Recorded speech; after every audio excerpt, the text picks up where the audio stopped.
Physics సంబంధించి ఏమని చెప్పు ఫార్ములాస్. న్యూటన్స్ థర్డ్ లో లాంటివి. న్యూటన్స్ థర్డ్ లో అంట. న్యూటన్స్ థర్డ్ లో రిపీట్ కదా సార్, అంటే అంటే లైక్ నువ్వు ఏదైతే ఇస్తావో అదే నీకు తిరిగి వస్తుంది అని అంటారు న్యూటన్స్ థర్డ్ లో. యా ఎగ్జాక్ట్లీ అదే అన్న, అంటే మూడు ఒకటే. Action reaction. Yeah sir, every action has a equal.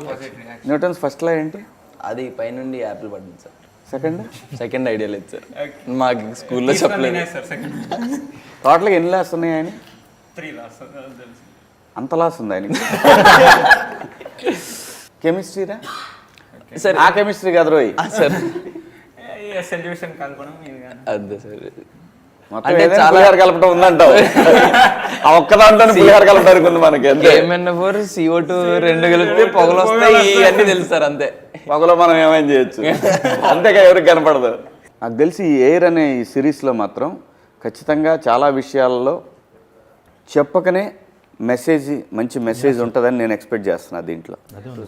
అంటే సార్ మేము ఇందులో కన్వే చేసింది ఏంటంటే, చెప్పింది కాదు, అంటే జనరల్గా చెప్తే మెసేజ్ అయిపోతుంది కదా, కన్వే చేసింది ఏంటంటే under current message. Under current ఒక్కటే సార్, ఇర్రెస్పెక్టివ్ ఆఫ్ నువ్వు బాగా చదివావా చదవలేదని కాకుండా ఒక లైఫ్ చూసేది ఉంటుంది కదా సార్. ఒక 17, ఒక 16, 17 టైంలో 15 నుంచి 17 వరకు ఒక లైఫ్ చూస్తాం కదా. ఒక డిసిప్లిన్ అంటే బాడీ రెడీ చేసేస్తుంది. నువ్వు తర్వాత నువ్వు ఎంత గొప్పడవు, ఎంత ఏమవుతావో తెలియదు, కానీ ఒక 18 గంటలు పని చేయడానికి రెడీ అవ్వు అని చెప్పేసి తెలియకుండా బాడీ రెడీ అవుతుంది ఒక 18 గంటలు పని చేయడానికి. అలాగా ఒక ఇంటర్మీడియట్ ఆ జర్నీ దాంట్లోనే ఆ మెమరీస్ బిల్డ్ చేసుకోవటం కానీ, ఫ్రెండ్స్ రావటం కానీ, ఇది మెయిన్. ఇందుకనే చదవాలి ఇంటర్మీడియట్ అని చెప్పింది సార్ అది. ఓకే, ఇర్రెస్పెక్టివ్ ఆఫ్ డెఫినెట్గా అండి. నువ్వు 4 గోళ్ల మధ్య పొద్దాకల చదువు అనే దానికన్నా కూడా డెఫినెట్గా అది మాత్రం నిజం.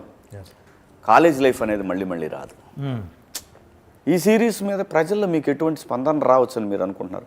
సహజంగా ఒక డైరెక్టర్, ఓకే, ఈవెన్ దో మీరు ప్రొడక్షన్ అయినా కూడా ఒక డైరెక్టర్ ఒక ఎక్స్పెక్టేషన్ ఉంటుంది నిజంగా ప్రజల నుంచి ఎలాంటిది రావచ్చు అని.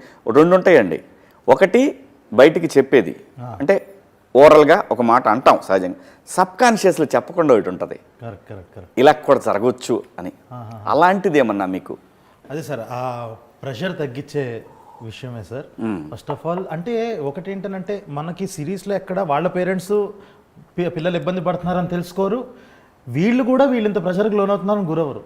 కానీ బయట నుంచి చూసే వాళ్ళకి మాత్రం అరే ఇది అన్యాయం అన్న ఫీలింగ్ అయితే వస్తుంది. అదే కదా, ఇప్పుడు నేను మాట్లాడుతున్నా అంటే బయట చూస్తున్నా కదా పిల్లలు, ఎంత మనుషం అని అనిపిస్తూ ఉంటుంది. Exactly sir. ఇప్పుడు మన దానివల్ల ఏంటంటే వాళ్ళ పిల్లలు ఇంటర్లో చదివిన తర్వాతే తెలుసుకోవాల్సిన అవసరం లేదు, ఇది చూసిన తర్వాత ఖచ్చితంగా తెలుసుకుంటారు ఎంత ప్రెషర్ ఉంటుంది లోపల. ప్రాబ్లం ఏంటో తెలుసా, కొంతమంది ఇలాంటివి చూపించరు, తల్లిదండ్రులు చూపించరు, కానీ చూస్తారు. వాళ్ళకి తెలియట్లేదు, దాచిపెడితే ఎక్కువ చూస్తారు, అదే వదిలేస్తే చూడరు.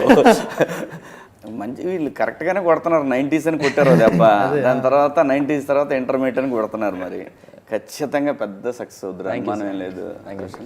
All the best. ఖచ్చితంగా నేను చెప్తున్నాను కదా, ఈటీవీ యాక్సెప్ట్ చేయడానికి చాలా సతాయిస్తారు వాళ్ళు కంటెంట్ని. 100% చేయాలి, లేకపోతే కాంపిటేటివ్ కదా. ఈ పైగా సార్ ఆల్ థ్యాంక్స్. అదే సరే మీరు చెప్పండి రా, మీరు చెప్పండి రా. సో తను సందీప్ రాజ్ ఉన్నారంటే ఖచ్చితంగా కంటెంట్ లేకుండా వెళ్ళడు. సో తనకి నేనేమంటానంటే ఆపర్చునిటీస్ కన్నా తనకి రెస్పాన్సిబిలిటీ ఎక్కువ ఉంటుంది.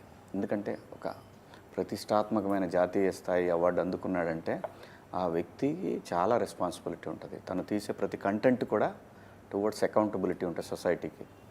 సో డెఫినెట్గా ఆయన విషయంలో మాకు ఎటువంటి డౌటు లేదు, మీ విషయంలోనే డౌటు, అది కూడా సరదాగా నాన్న.